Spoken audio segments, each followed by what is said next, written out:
Hey there, it's your insider, Sindy Thomas, welcoming you into Season 2 of the Insiders Career Club. Our podcast helps job seekers succeed in their career search. We share information on different careers, and we keep those employed in the know with timely career news and advice. As an in-house talent acquisition recruiter, manager, and director, I've interviewed thousands of candidates and worked with managers to fill their positions. In over 25 plus years, I've witnessed firsthand numerous candidates fail, whether it was on their resumes or in their interviews. But you can succeed by getting help from a professional, from someone who's been on the inside. Me. Understand what employers look for in their candidates. Listen to the podcast regularly, and you can learn a lot. Our website, www.insiderscareerclub.com, has free resources for your job search. Now, for those who are serious about succeeding, you can sign up for personalized career services. We'll tailor it specifically to you to help you land that great position.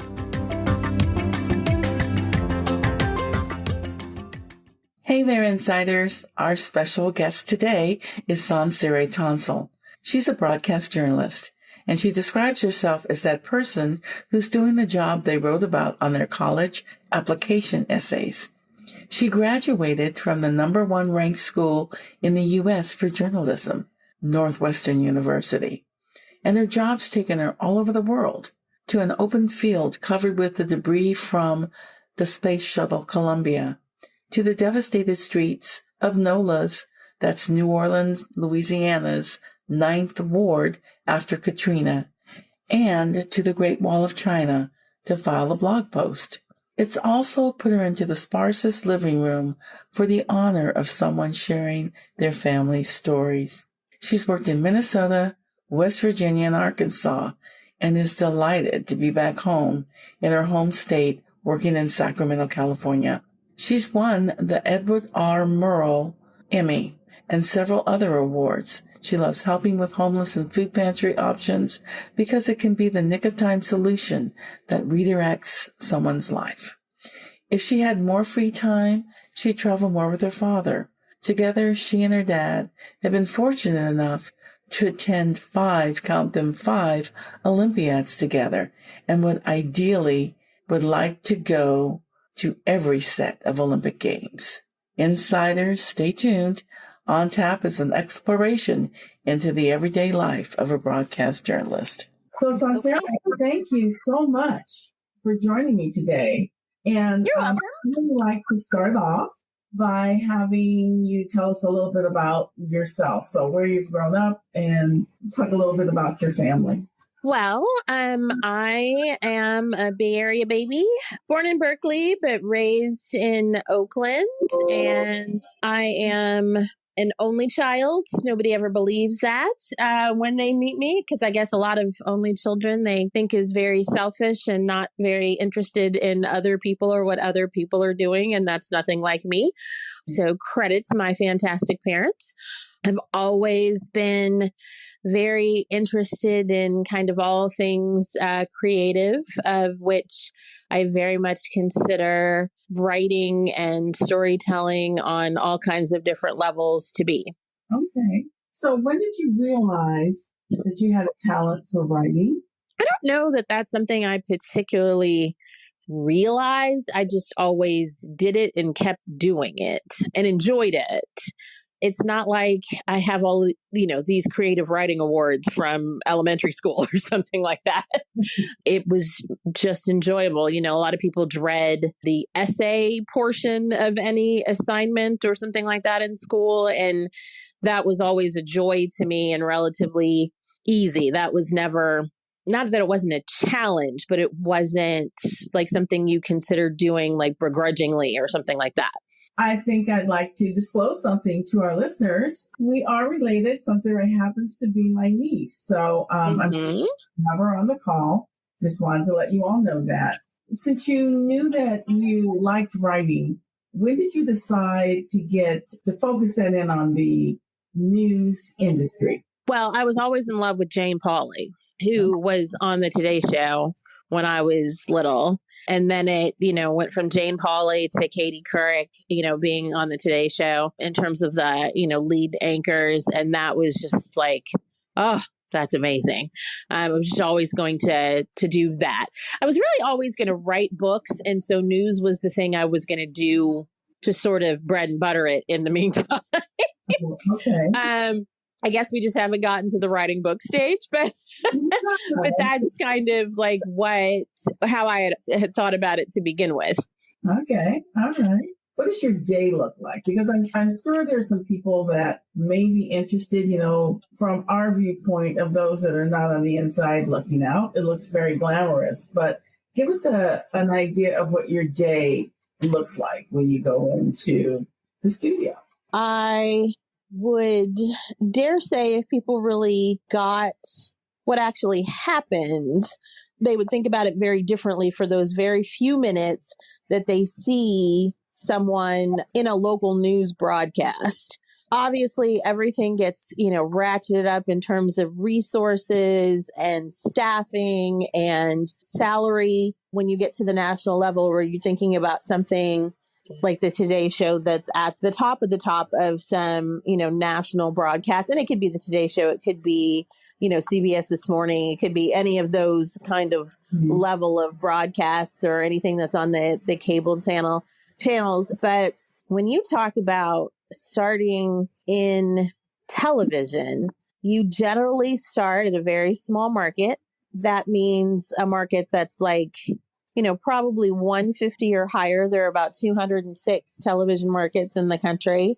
I started in market 157, which encompassed the 9 southern counties in West Virginia. It's a situation where, like, if you can imagine the size of a TV tray, maybe. I don't know if people really have TV trays anymore, or a fold-out tray that you might pull up to the couch. Like, that was the size of the little cubbies that we maybe, loosely called our desks at that television station. And we probably had 9 people crammed into a space that's maybe not as big as my bedroom is right now. Very, very small. When I started, we were on typewriters. Like, I had a Smith and Corona, literally. You're a one-man band. And what that means is people think about TV crews and they think of somebody carrying a boom mic and somebody doing this and somebody doing the lights and, yada, yada. And that's all one person. It's much different now. The term has sort of evolved to MMJ, a multimedia journalist. Okay. The equipment's much smaller. When I started, it was an SVHS camera, pretty large. It was worse before I started because it was 3/4-inch tape, which was a huge camera, and a separate tape deck and things that people were carrying. You're carrying a tripod. If you're lucky enough to have a light kit, to be the 1 or 2 crews that got the light today, depending on where you were going and what you had to shoot. It's a lot of gear. And then there's your own personal stuff, your makeup, your notebook for taking notes, or whatever supporting materials you might need if you need a prop for your story or something like that. Where I was in West Virginia, like, this is not like the station had cell phones or something, of that nature. So our communication when we were out with the station after we got our assignments was on 2-way radio, like truckers use. Oh, geez. Okay. And during the summer, we shared those radio channels. Water rafting is huge in southern West Virginia, and on the New River, we shared those channels with the rafting companies, which were ridiculously busy. So, I mean, you could have been having any sort of crisis. You could have been in a car accident. You could have been, most anything. And, you're waiting to see if you can get through between the dispatch messages that are going out on the 2-way radio. A lot of southern West Virginia is mountains, and you would have to, be driving on ridiculously windy roads behind coal trucks and next to coal trucks. There's no guardrails on these roads. So, like, I frequently thought I could just shoot right off of the side of this and nobody would have any idea until, like, my story wasn't back in time. What were our station cars at the time? They were like the small Ford Escort station wagon. Those were our news cars. I'm glad we didn't know that when you were out there doing that stuff. Oh, no. Couldn't have ever told Mom that. Are you kidding? My television career would have been very short. Very short. The process is still the same. You're still, pitching ideas, getting assignments, interviewing people, having your story edited, moving from West Virginia to where I worked in Little Rock, we had photographers. After a while, like you kind of just want a photographer. And there's some people that are absolutely wonderful at doing both. I don't count myself among them. Like I'm lots of things, but I don't think I'm a great television photographer. That's not my part of the thing. And there are people that see and shoot and edit brilliantly. That's just not my top talent. I mean, the process is still the same in terms of like getting your assignment, going after it and what have you. But you talked about people thinking that it's glamorous. This is a life by and large where you're bumping down the road, eating lunch. There's on your lap if you're getting lunch. Like it's not like you have a lunch hour. I mean, you could take a lunch hour, but your story still has to get on the air. And those interviews for your 5 o'clock story may not happen until 3 or later or something like that. That's you putting your makeup on, bouncing down the road and maybe getting a good look at yourself in the rear view mirror. If your photographer is driving, there's just a lot that's not very fancy about it. Yeah, it doesn't sound like it's a whole lot of fun, those pieces of it. It can be fun and funny, but glamorous and cushy, a lot? No. No. So how do you discover and decide on the stories that you are covering? Could be anything that a given reporter is just interested in. Okay. And so you may just, develop contacts in that particular area more so, things that you're just reading and following, things you're observing. Most any news operation, print or television, radio that does any kind of daily broadcast or report, you're having an editorial meeting where everybody's pitching. The news managers are deciding kind of what needs to be addressed that day. There will always be things that are daily turns. It's like if the governor is giving a speech at 3 o'clock about these days about the coronavirus, like that's not something we're covering tomorrow. We're covering that today. So something that may be an evergreen story, and by evergreen, I mean, you could do that most any time. If we don't have the staff to cover the governor and do this evergreen piece, the evergreen piece is going to get bumped to another time to field the news of the day. And it could be you've worked on, it frequently is that you've worked on a story all day long. Maybe it's about tonight's city council meeting and you're doing a preview about the new, parking rules that are going in around the downtown arena. And, somebody decides, unfortunately, at, 2:30, 3 o'clock in the afternoon, your story is supposed to be at 5. But somebody decides to go on a shooting rampage at 2:30 or 3. That other story that you've been working on may get handed over to another reporter who's, working a later shift.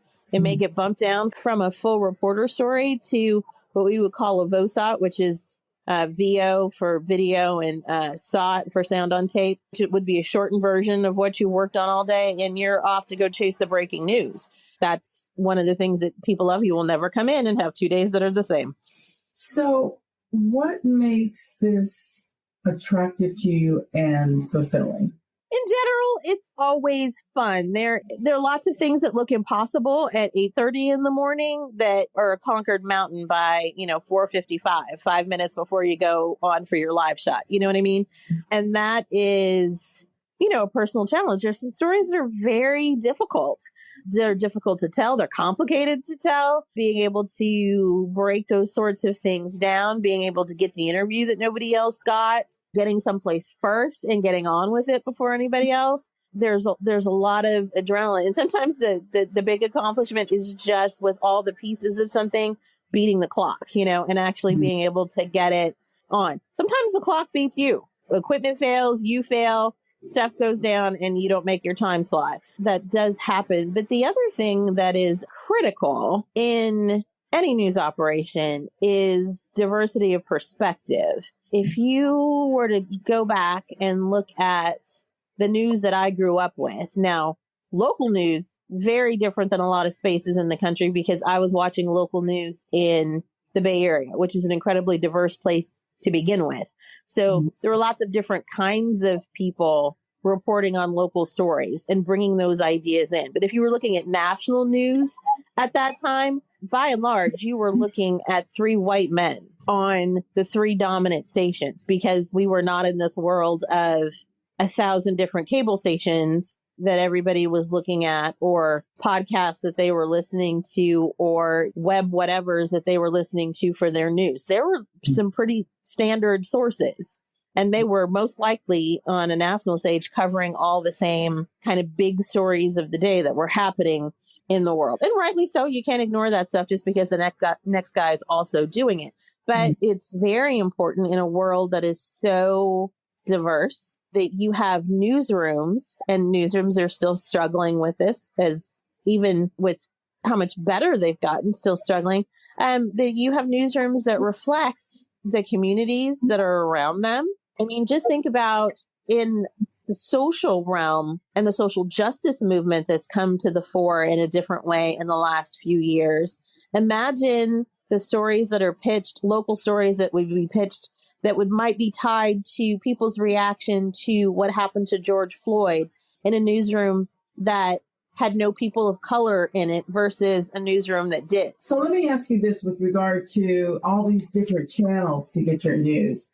Do you, in the TV broadcast journalism world, feel that you get a little, like you've lost some of your audience to YouTube or Facebook or wherever people are getting their news? I do, but people assume that news folk are concerned about that because we're jealous and we don't want competition. You know what I mean?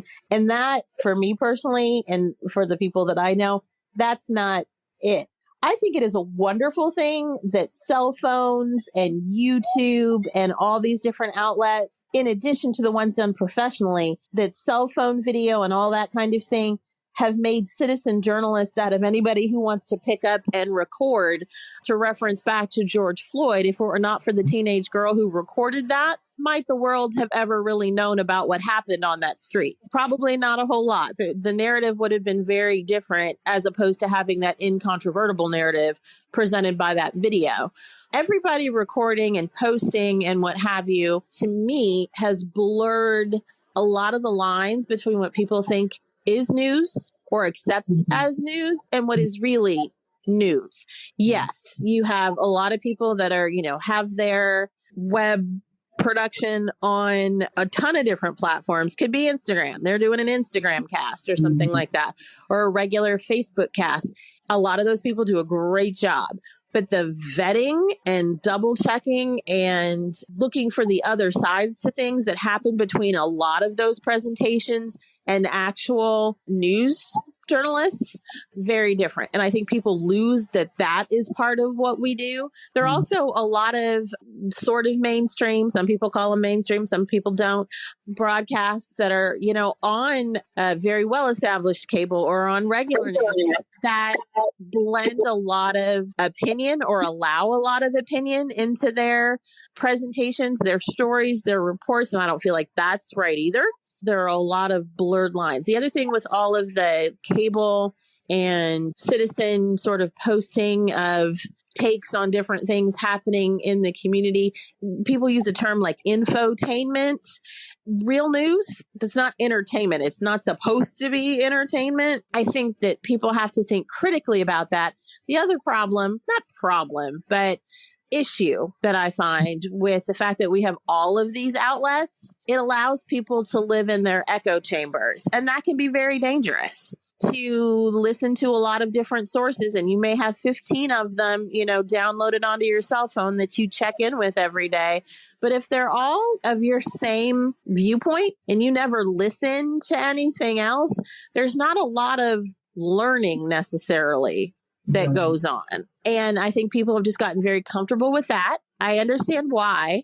But if you never even spend a few minutes, I'm not saying you have to do it every day, but if you never check in with another source that going in, you may not agree with, you get a very shrunken perspective of whatever topic. You know what I mean? Sometimes it's really enlightening and really good to know what the quote unquote enemy is saying. Right. So I would recommend, it sounds like, that we need to make sure that if we're quoting something, that we're getting it from a reliable, standard thought of newscast rather than maybe another source that may not have vetted everything. maybe inserting their own opinion on whatever the topic is. And so you're getting that and thinking it's news, but it's not quite the quote real news or the true news, which is supposed to be unbiased.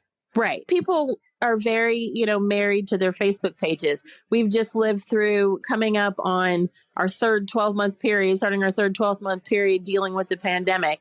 And there are people that will argue you down. Oh, well, I saw this on Facebook, and so that's got to be true. Just because somebody posted it on Facebook doesn't make it true. Doesn't make it true. And a lot of people don't read past the headlines or the first paragraph or whatever it is somebody's posted on Facebook. And you really have to look, what's the source of this, study that they're talking about? Like, who's funding that source? Because that could give a slant to who they even polled for whatever, study that's, being talked about. Like, you just have to think critically about it. And I know it's an exhausting thing and people don't want to spend a lot of time like just listening to the news or reading the newspaper because there are a lot of depressing things out there that happen. They're like, I hear that all the time. Oh, the news is so sad. That's why I don't watch it. The truth is that just because there's sad or disturbing things happen, you not listening to it doesn't mean that it's not in your community and not affecting your life in some way. So isn't it better to be informed? Absolutely. This whole strain of conversation reminds me of the Joe Rogan incident, where Spotify came back and said, well, they have a disclaimer now that they use, I guess, in front of his show whenever, they've got some guest on, that this is, quote, not the opinion of Spotify, and it may not, you can't necessarily take it for truth. Let's move on. So I want to talk to you about anybody that may be serious about thinking of a career in broadcast journalism. What do you feel are the special skills and talents that someone would need to be a good broadcast journalist?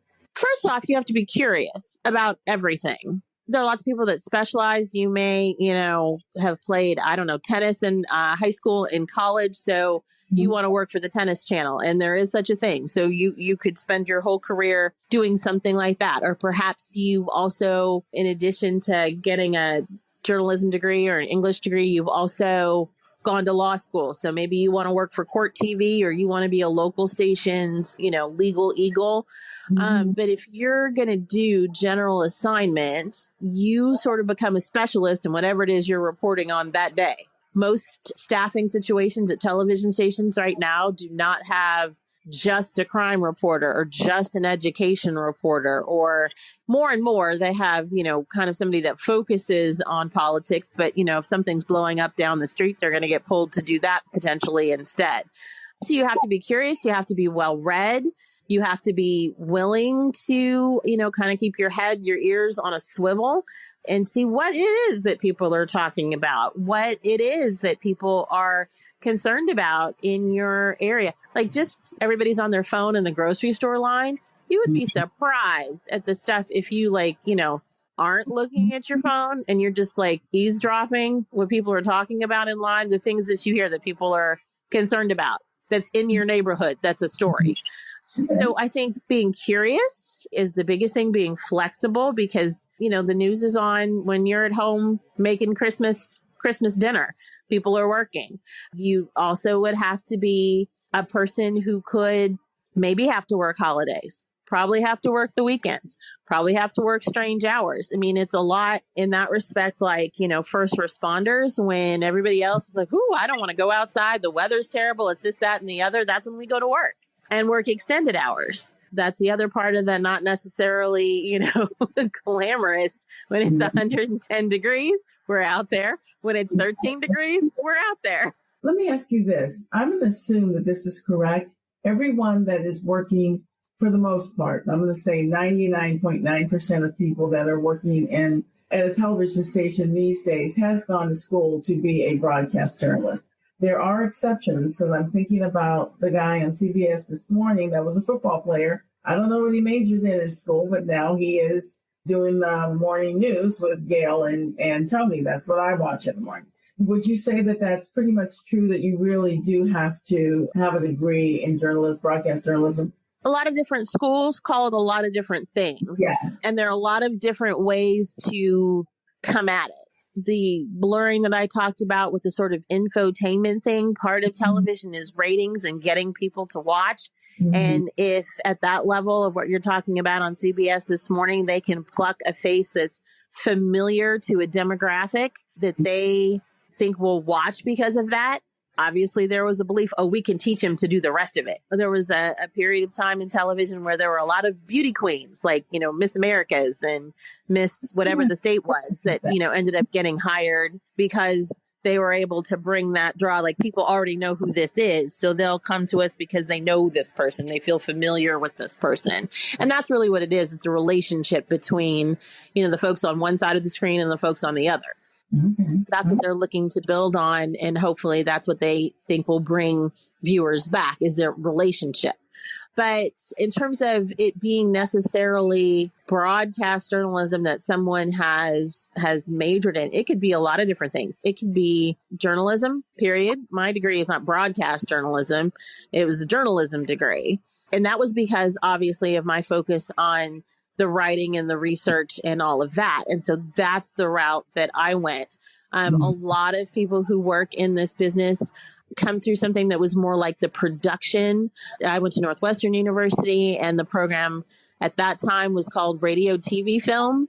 And that did have some of the writing, but had a lot more of the operating the cameras and producing and working studio cam and those kinds of things. And so people thought that they were more interested in that part. A lot of people went that route, but then many of those folks ended up in front of the camera. We have a lot of people that go to similar programs in this area, and I'm in the Sacramento area right now. So it's just the elements. I think you can work that either side into a position. You just have to be hungry and dedicated to, getting where you want to go. If someone wanted to learn more about doing the news and they wanted to work for a big network, you suggest they learn more about this type of position? I don't know about necessarily like if they wanted to work for a big network. Most every television station, radio station, newspaper has an internship program. That is something definitely to try and avail yourself. I will tell you, as opposed to being an intern for like an engineering firm, because of the element of people still thinking that this is so glamorous, being in the media some kind of way, very, very few television, radio internships are paid at all. And that means a lot of people can't take them because they have to, if they're in high school or college, their summer has to be spent making some money, to buy textbooks for the next term. Or, for tuition. So that puts a lot of people at a disadvantage. It's something that is starting to change because so many people have complained about that. And it unfortunately, tilts the whole experience thing towards people who are wealthier and can afford to go and live someplace else and bring a car someplace else without being paid for what they're doing for more than 8 hours a day. But also you have to look at where you are. If you are at your high school and there's a television program, and a lot of high schools have great television or radio programs now, or a newspaper, and you're not, and you think this is what you want to do, but you're not on the staff for your high school television or newspaper or for college, you should be on the staff. You should be writing something. And if you're someplace, an institution, or you're past high school and college, and you're, thinking about redirecting yourself or getting into it, there's a small newspaper or small radio station somewhere. And if you have to go and volunteer your time, do that. Everybody wants to get paid and thinks that, well, my time is valuable. I want to get paid. You may end up with a paid position out of that, but it's going to pay you back for experience and contacts and clips, when you're able to apply to something else. You may find that it is not your thing. I spend all day getting told no. Yeah, and sometimes a lot of things that are a lot less nice than no by people that you are trying to reach out to for interviews or information. Doors slammed in your face, blinds pulled, all that fun stuff. So that may not be your thing. There are lots of different kind of ways to write and engage in media. And a lot of people do take it, like we were talking about earlier, directly to YouTube or Instagram. And so they are just able to do what they like And more power to you if thousands and thousands of people plug into that. And that's totally possible. But, doing general assignments in a more traditional newsroom environment, you got to be willing to try some crazy stuff. I thank you for that. That's some really great advice, especially with regard to, where you can get a feel for what this actually is and how it match up to your personality and what you really want to do. And then think about the different types of roles within news. What kinds of variety are there within a news function? So much, just in terms of putting on a broadcaster. I mean, the people that you see on television, that's the minority of the people that put that broadcast on together. I say all the time, TV news is a team sport. There are people that are running audio, that are people that are running the prompter, there are people that are operating the studio cams, that are directing the show, that have produced the show. And producing is sort of, I liken it to, somebody who's making a quilt, because all the different strands that might go into a quilt, think of those as the stories for the day. The producer weaves that all together into the broadcast that you end up seeing in terms of the placement of all of those stories. There are people that run our assignment desk that, in addition to helping, the reporters craft their stories, they're kind of keeping track with all the police agencies and press releases and all the things that come in all day to make sure we really are all the places that we need to be. So that's a lot of what you don't see. We have editors that just edit video, do the daily video. They do special programs that we do. And they're, production assistants that kind of do just everything, setting up for segments. And we have a lifestyle show that can have a lot of, crazy guests and crazy elements. So they're, setting up and moving things all around for that. So there are a lot of things that are absolutely essential to getting a TV broadcast on the air that have nothing to do with being on the TV. And those people would never want to be on the TV.